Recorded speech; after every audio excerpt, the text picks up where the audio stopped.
Welcome to the audio edition of St. Giles in the Word for December 11th.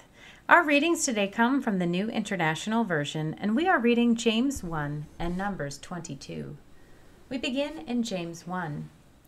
James, a servant of God and of the Lord Jesus Christ, to the 12 tribes scattered among the nations. Greetings. Consider it pure joy, my brothers and sisters, whenever you face trials of many kinds, because you know that the testing of your faith produces perseverance. Let perseverance finish its work so that you may be mature and complete, not lacking anything.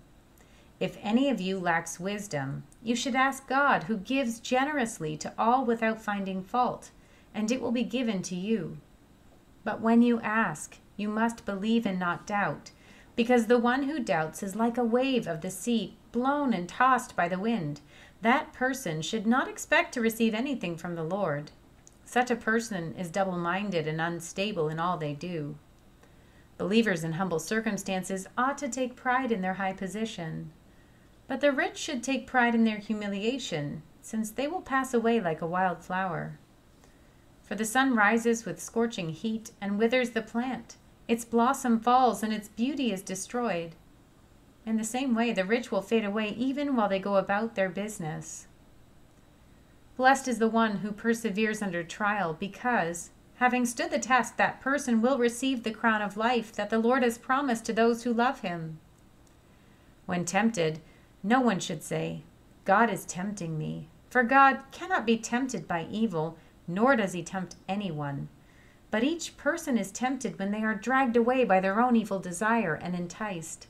Then, after desire has conceived, it gives birth to sin, and sin, when it is full grown, gives birth to death. Don't be deceived, my dear brothers and sisters. Every good and perfect gift is from above, coming down from the Father of the heavenly lights, who does not change like shifting shadows. He chose to give us birth through the word of truth, that we might be a kind of first fruits of all he created. My dear brothers and sisters, take note of this. Everyone should be quick to listen, slow to speak, and slow to become angry, because human anger does not produce the righteousness that God desires. Therefore, get rid of all moral filth and the evil that is so prevalent, and humbly accept the word planted in you, which can save you. Do not merely listen to the word and so deceive yourselves. Do what it says. Anyone who listens to the word but does not do what it says is like someone who looks at his face in a mirror and, after looking at himself, goes away and immediately forgets what he looks like.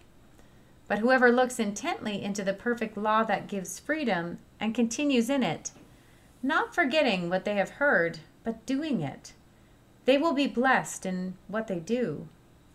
Those who consider themselves religious and yet do not keep a tight rein on their tongues deceive themselves, and their religion is worthless. Religion that God our Father accepts as pure and faultless is this: to look after orphans and widows in their distress, and to keep oneself from being polluted by the world. We turn now to Numbers 22. Then the Israelites traveled to the plains of Moab and camped along the Jordan across from Jericho. Now Balak, son of Zippor, saw all that Israel had done to the Amorites, and Moab was terrified because there were so many people. Indeed, Moab was filled with dread because of the Israelites. The Moabites said to the elders of Midian, "This horde is going to lick up everything around us, as an ox licks up the grass of the field." So Balak, son of Zippor, who was king of Moab at that time, sent messengers to summon Balaam, son of Beor, who was at Pethor, near the Euphrates River, in his native land. Balak said, "A people has come out of Egypt. They cover the face of the land and have settled next to me. Now come and put a curse on these people, because they are too powerful for me. Perhaps then I will be able to defeat them and drive them out of the land. For I know that whoever you bless is blessed, and whoever you curse is cursed." The elders of Moab and Midian left, taking with them the fee for divination. When they came to Balaam, they told him what Balak had said. "Spend the night here," Balaam said to them. and I will report back to you with the answer the Lord gives me." So the Moabite officials stayed with them. God came to Balaam and asked, "Who are these men with you?" Balaam said to God, "Balak, son of Zippor, king of Moab, sent me this message. A people that has come out of Egypt covers the face of the land. Now come and put a curse on them for me. Perhaps then I will be able to fight them and drive them away." But God said to Balaam, "Do not go with them. You must not put a curse on those people because they are blessed." The next morning Balaam got up and said to Balak's officials, "Go back to your own country, for the Lord has refused to let me go with you." So the Moabite officials returned to Balak and said, "Balaam refused to come with us." Then Balak sent other officials, more numerous and more distinguished than the first. They came to Balaam and said, "This is what Balak, son of Zippor, says. Do not let anything keep you from coming to me, because I will reward you handsomely and do whatever you say. Come and put a curse on these people for me."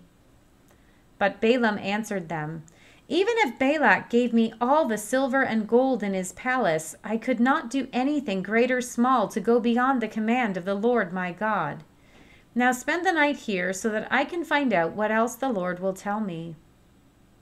That night God came to Balaam and said, "Since these men have come to summon you, go with them, but do only what I tell you." Balaam got up in the morning, saddled his donkey, and went with the Moabite officials. But God was very angry when he went, and the angel of the Lord stood in the road to oppose him. Balaam was riding on his donkey, and his 2 servants were with him. When the donkey saw the angel of the Lord standing in the road with a drawn sword in his hand, it turned off the road into a field. Balaam beat it to get it back on the road. Then the angel of the Lord stood in a narrow path through the vineyards with walls on both sides.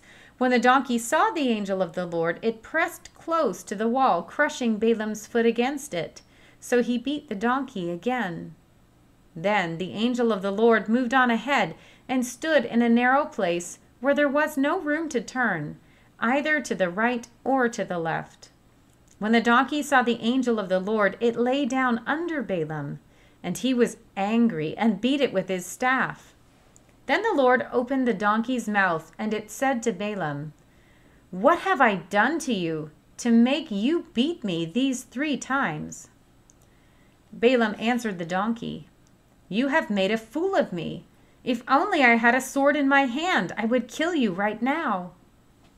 The donkey said to Balaam, "Am I not your own donkey, which you have always ridden to this day? Have I been in the habit of doing this to you?" "No," he said. Then the Lord opened Balaam's eyes, and he saw the angel of the Lord standing in the road with his sword drawn. So he bowed low and fell face down. The angel of the Lord asked him, "Why have you beaten your donkey these 3 times? I have come here to oppose you because your path is a reckless one before me. The donkey saw me and turned away from me these 3 times. If it had not turned away, I would certainly have killed you by now, but I would have spared it." Balaam said to the angel of the Lord, "I have sinned. I did not realize you were standing in the road to oppose me. Now, if you are displeased, I will go back." The angel of the Lord said to Balaam, "Go with the men, but speak only what I tell you." So Balaam went with Balak's officials. When Balak heard that Balaam was coming, he went out to meet him at the Moabite town on the Arnon border at the edge of his territory. Balak said to Balaam, "Did I not send you an urgent summons? Why didn't you come to me? Am I really not able to reward you?" "Well, I have come to you now," Balaam replied, "but I can't say whatever I please. I must speak only what God puts in my mouth." Then Balaam went with Balak to Kiriath Huzoth. Balak sacrificed cattle and sheep and gave some to Balaam and the officials who were with him. The next morning Balak took Balaam up to Bamoth Baal, and from there he could see the outskirts of the Israelite camp. Here ends our reading for today.